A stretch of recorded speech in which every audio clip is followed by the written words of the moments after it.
Misericórdia. A lenda da cobra grande. Um dos mitos mais importantes do nosso folclore aboiúna, ou popularmente conhecida como cobra grande. Era uma gigantesca serpente que habitava os rios caudalosos da Amazônia.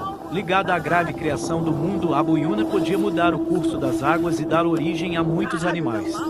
Ela saía do fundo dos rios para atacar os barcos e devorar pescadores, levando-os para as profundezas.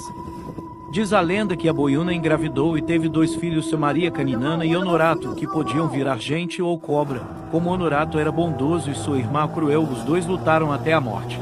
Honorato venceu, mas desejava ser homem para sempre.